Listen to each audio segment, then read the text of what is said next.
How we doing, folks? Welcome back to the Celtic Corner. Just here for all your latest Celtic content. We're just waiting now for this weekend's matches to arrive. Celtic against Falkirk. Myself and Corey will be doing a review of that either tomorrow or Friday. It'll be up on YouTube and Spotify, Apple Podcasts, which is obviously going to be a very vital game. 5:30 on Saturday. Really looking forward to it, but also very nervous because every game, every minute, every goal is now extremely, extremely vital. But it's exciting, like I say, we are in a massive title race. And, the nerves are kicking in, everything's kicking in. But I'm just going to do today a wee bit about what's been happening over the last couple of days regarding Celtic, regarding the club in general, what's been happening, any kind of stories that have broke or rumblings that have been happening around the club and stuff like that. So, let's get to one of them. Celtic handed major boost as injured duo make surprise return in secret. This is the Celtic Boys website. Callum Osman and Alistair Johnson both played in a behind closed doors game on Wednesday, offering Celtic fans a glimpse into how close they may be to the return. According to sources, the pair featured against an unconfirmed opponent who they faced. Is great news that they are ready enough to take to the pitch, and it could be promising news for the competitive fixtures against Falkirk. Both would be a major boost for the team, especially going into the split, and seeing them named even on the bench on Saturday would be incredible. They likely won't be thrown in deep and start, but getting any minutes in their legs right now is a major positive. Sorry, I can't read properly there, I don't know what's wrong with me. But anyway, basically Callum Osman and Alistair Johnson are back in, playing football again, back on the pitch, which is obviously a huge, huge, huge boost for Celtic, considering we don't have a proper number 9 at the moment, although Kelechi and Nacho scored a couple of incredible goals on Sunday there. Will he be fit? Martin O'Neill isn't convinced that Nacho isn't going to be fit for going forward, so Callum Osman coming back into the picture would be a massive boost. I thought he looked really, really good when he was playing, when he was playing against Rangers in the semi-final of the Cup. So, him coming back, and obviously Alistair Johnson coming back, even though we've done, we've lacked lyrical about Anthony Ralston this week. He's been incredible on Sunday there, but going forward, Alistair Johnson is the man who's going to nail down that position. Totally convinced of that. If he stays at Celtic, that is, because you never know what's around the corner in the summer and stuff. Our players will be sought after. There's absolutely no doubt about that. I just think it's just a massive boost. Any kind of boost at this point when you're getting players back who have been out for a while is obviously it's like a new signing. With 5 games to go, you need as much resources and as many first team players in the frame as possible. Before we go into the next topic that's in the news, I just want to talk about Rio Hatate, because there's loads of people on social media today, on X, that I've seen, questioning why Rio Hatate hasn't been in the picture over the last few weeks. And the answer to me is completely simple. He's not good enough. He's been terrible over the last couple of seasons. I'm very, very vocal about this now. I've gave the guy a chance. I want him to succeed. I want him to do better at Celtic. He had a first couple of years terrific time at Celtic under Ange. However, under Brendan Rodgers, under Nancy, and now under Martin O'Neill, he's not been good enough. He's had a couple of decent games, but I'm sorry, 2 good games out of 40, 50 just is not good enough for me. I feel he just gives the ball away constantly fouls. Can't pick out the correct pass anymore. Hardly scores any goals. He's just no the Rio Hatate of old. For whatever reason, whether it's a major dent in his confidence, or his eyes elsewhere, or he just doesn't want to be there anymore. All these things could be true. But at the end of the day, he is not half the player he used to be. And in my opinion, every single Celtic midfielder is better than him now. I would not be having Rio Hatate anywhere near the first 11. I don't think Martin O'Neill was having it now. I think he's realised that Rio Hatate is not doing it for him. Like I said, a good 45 minutes against Rangers, but you can't just rely on that. He played okay against Aberdeen during the week after that, and then he was back to his old self against Dundee United at Tannadice. And I know every player played poorly that day, but Rio Hatate was just awful. He just gave the ball away constantly, fouled people. Then he get moved to right back, which was a terrible decision. But I'm not having any Rio Hatate part. I'm really no. I'm sorry. I cannot get on board with it at all. At the end of the day, I realise that every player should be used at this point in the season. I realise that we need all the resources we can get, but there's no point in playing a Rio Hatate if he's only going to play at 30-40% of what we know he can do. He's just not going anymore. Sometimes people just lose the ability. It just happens sometimes. It could have been an injury that done it to him. It could have been mentality. It could have been fatigue. It could have been something going on in his life. We don't know, but something has went seriously wrong with Rio Hatate since Ange left. So maybe it was just the Ange thing. Maybe Ange got the best out of him, and every manager since cannot get the best out of Rio Hatate because he's not performing. And when he was first couple of years, he was technically excellent. You know, he'd create chances, he would pass the ball correctly, it'd be exciting to get Hatate on the ball. Now I just dread him getting a kick. You know what I mean? And that's the thing. I mean, that people are calling for him, and it's just madness. People call for McGregor to be dropped and Hatate brought in. You're like, thank God you're under the manager, man, honestly. Thank God Martin Hill's a manager and realises these things. Dropping Callum McGregor and bringing in Rio Hatate is basically just asking to lose the league, in my opinion. It's just madness. But that's my opinion. We've all got our own opinions. At the end of the day, maybe people sitting watching this going, I just totally disagree with you here.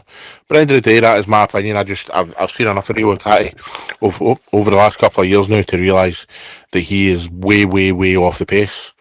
And I just cannot, anybody saying he should be back in the team and that is just way off for me. It's something that shouldn't even be discussed. But that's my opinion on that. I prefer Negrin, I prefer McGregor, I prefer Engels, I prefer McCowan, I prefer Bernardo. All over. I prefer Oxlade-Chamberlain. All over Hatate. That is how loading the pecking order Hatate is for me. I'd be happy if Hatate never kicked a ball again for Celtic.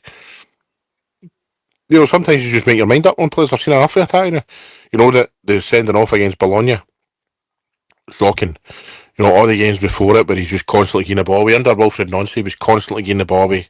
I know everybody played poor, but even before that, under Brendan Rodgers, he hardly played under Brendan Rodgers at times, I know. Rodgers knew. Rodgers seen it early as well. You know what I mean? When Rodgers came in, when Rodgers started this season, it was always Negrin, Engels and McGregor. You know what I mean? He knew that Hatate's just not up to it anymore.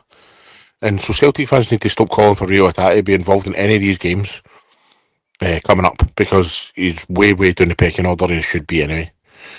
But that is my opinion. The next bit of news what to talk about is in the Daily Record.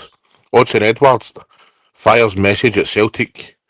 Return cynics as striker clamps Gambo narrative. Now, I done a video this morning talking about how Celtic fans, and I don't know whether this is just football fans in general, it could well be, but we're always looking back to me. We're always looking at past successes, past heroes, you know, instead of just going like that, you know what, they were good times. It's we're looking back and going, bring them back, man, bring them back. Wee bit of nostalgia. It's like, I'm 40 this year, right, and it's like I think of old TV shows, they're all bits of music, you know what I mean? And I'm like, oh, I wish they would come back. Because nostalgia's brilliant, you know what I mean? And it's true, loads of things were better back in the day. But when it comes to football and football players, see if a football player wants to leave your club, wish them all the best and move on, right? Now, Odsonne Edouard, down tools for me, as they say in football. He downed tools at Celtic in his last year in the COVID season. Unforgivable as it is, without the fact that he decided he wanted to leave Celtic and move on to the English Premiership. Now, I have not got a problem with a guy going to English Premiership. I've got a problem with a guy down in tools in COVID season so he could cry out his move. So ever since Odsonne Edouard left Celtic, I wished him all the unhappiness in the world and the way how he went about things, because, you know, look at Kyogo. It's completely different with Kyogo. I wish him nothing but the best, because Kyogo didn't down tools. No one even had any inkling that Kyogo would say to Brendan Rodgers for months, I want to leave. Whereas we all knew Odsonne Edouard was moping about, no getting involved in the games and stuff. But anyway, he's been out this week crying.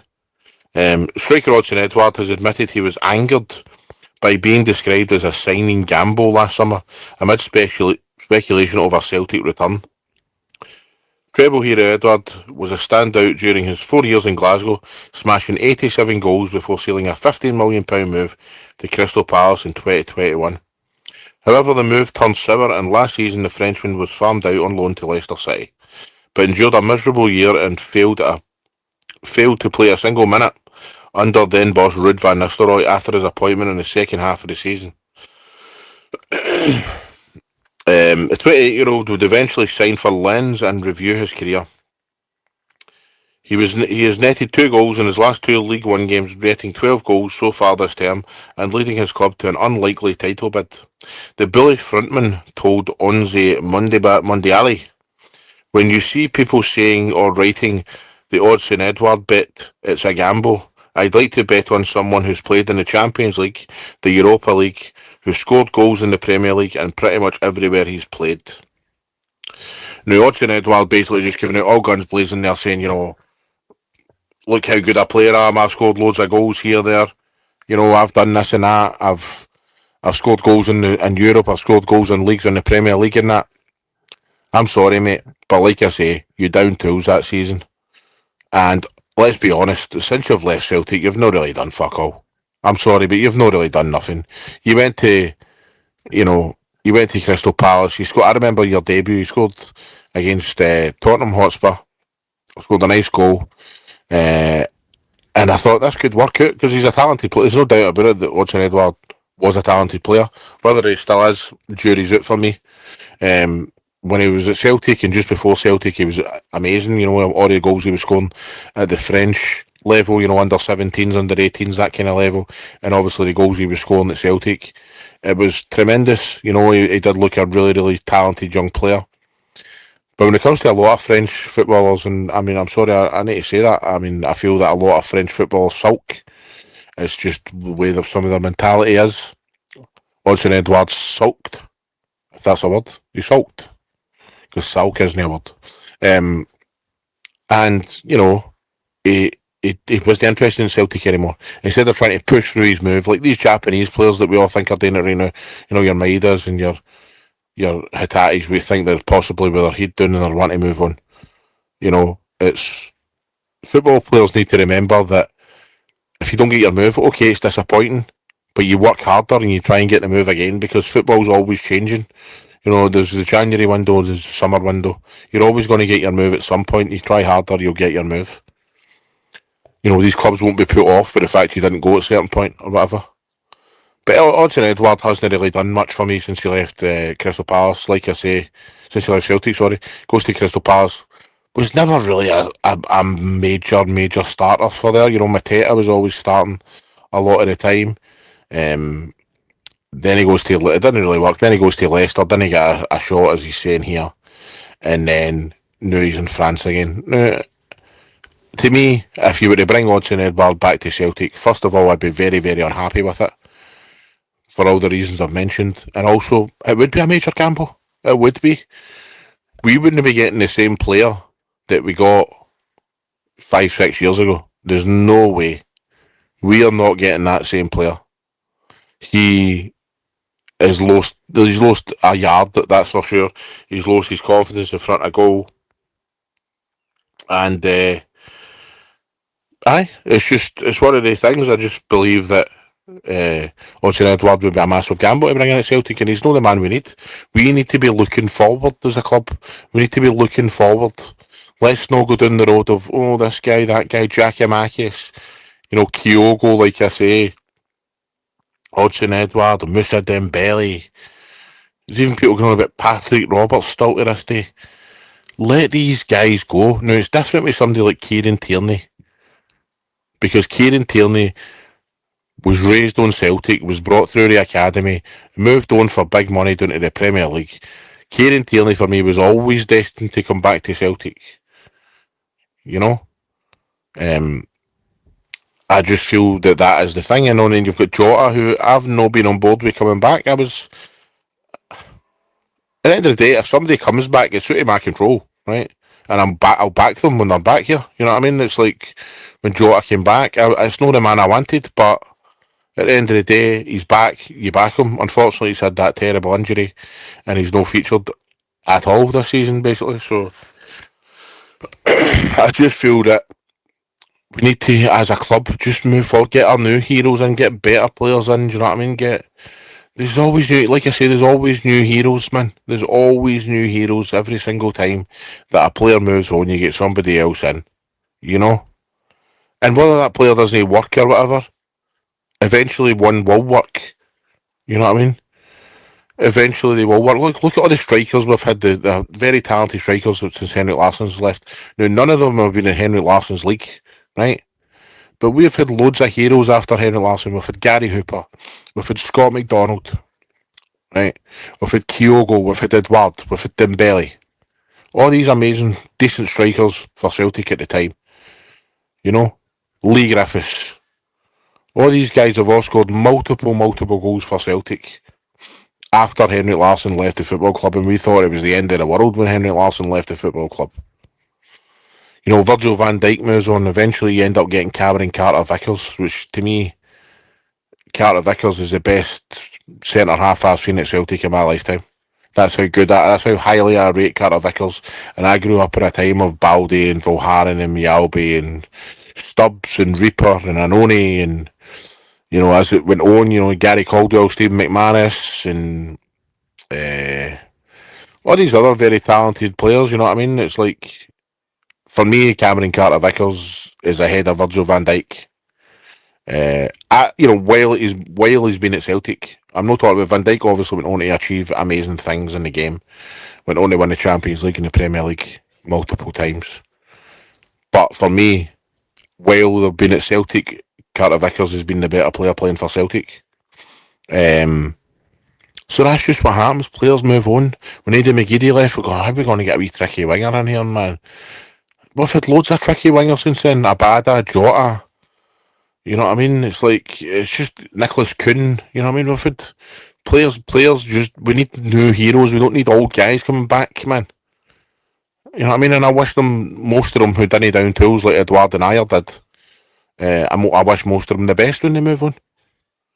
But that's just, again, that is just my opinion. You know what I mean? And at the end of the day, there will be people sitting here disagreeing with what I've got to say. But that's just my opinion, guys. Let's see what other articles we've got here. Celtic's next natural captain. So if you look at this on Celtsar here, there's been plenty of debate about who will eventually replace Callum McGregor as Celtic captain, but Scott Brown believes the answer is already clear. When Brown left Celtic, the transition to McGregor felt natural. Despite slight delay during Ante Postecoglou's early days due to McGregor's late return from international duty, the midfielder quickly established himself as a dressing room leader. This time it's less straightforward. A number of players have won the armband this season, including Casper Schmeichel, Liam Scales, James Forrest and Kieran Tierney. Brown, however, sees a clear successor. He said, I think Kieran will be the next one. Cal still has a lot to offer. Then I think it's natural for Kieran to step in to the captain's armband once Cal retires, if I'm honest. It's a view that will resonate with supporters.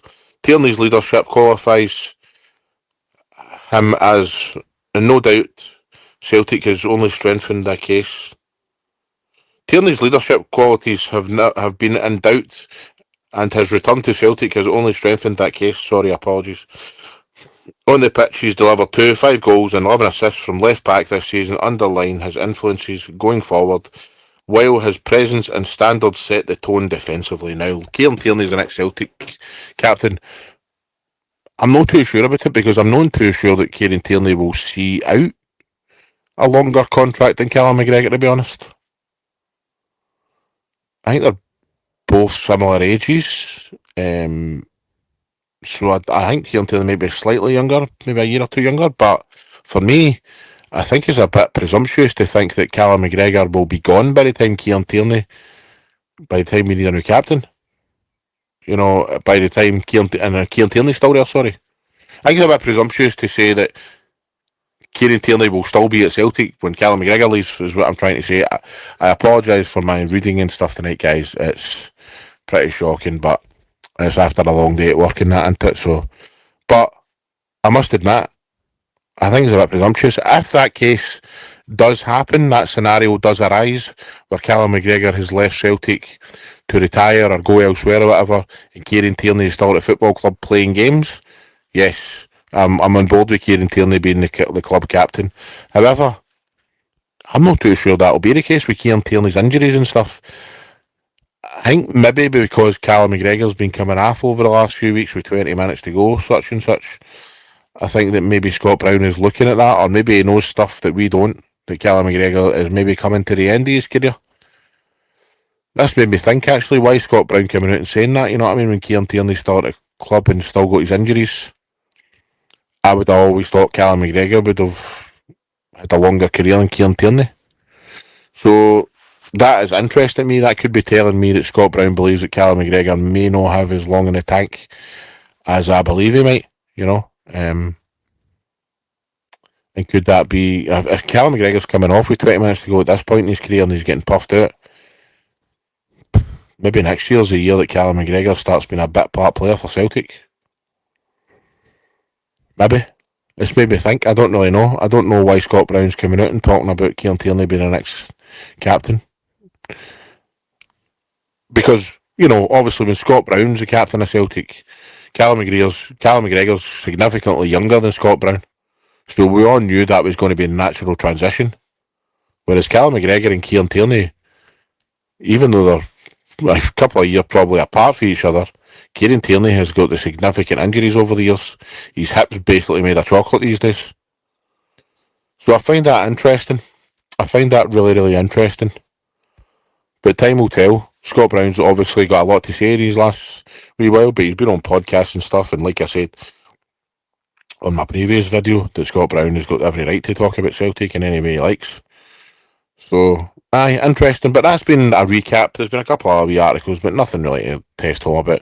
It's all now about the next 5 league games. You know, it's all now. It's now or never. It's do or die. It's stand up and be counted, Celtic. So this is my message to Celtic players, Celtic staff, everyone. This is the time when you need to stand up and be counted. This is the time where you separate the men from the boys. This is the time where you show Rangers, you show Hearts, you show the rest of the league what the real champions are made of, what we're made of, what we can do. The cream always rises to the top, guys. Remember, we are the champions at this moment in time. We have the best players, we have the best squad, we have the best fans in the world. We have everything going for us. These next 5 games are crucial, possibly the biggest 5 games Celtic have had in decades, in my opinion. The next 5 games, it's going to make or break heroes for generations to come. Right? So Martin O'Neill needs to get his act together, get the players in the dressing room, have a word with them all and say, guys, do you want to be heroes? Do you want to talk to your kids, your grandkids about how you had 5 games to go in 2026 to go and be champions, to go and crown yourselves absolute winners once again? You've got 5 games to go and do that, guys. To go and make history. To go and make such a horrible, utter nonsense, garbage, horrendous season into something beautiful. Because I'll tell you now, guys, if we go and end up winning this league, and we end up winning that Scottish Cup, and we have the double, this has been a beautiful season for Celtic. If we go on and lose this title to any of the other candidates, particularly one of them, and then we get to the cup final and we don't really perform, and even if we win the cup final, guys, this has been a bit of a disaster of a season. So that's how big these next 6 games are for Celtic. 5 games in the league and a Scottish Cup final. Let's go and make all your fans proud. Let's go and make all your family proud. Let's go and make all the people who have passed away in your life, who have been proud of you, who took you to games, who took you to all the games when you were playing football growing up and stuff like that. Your ancestors, everybody, go and show them what you're made of, and show them that Celtic are truly the Kings of Scotland. Thank you.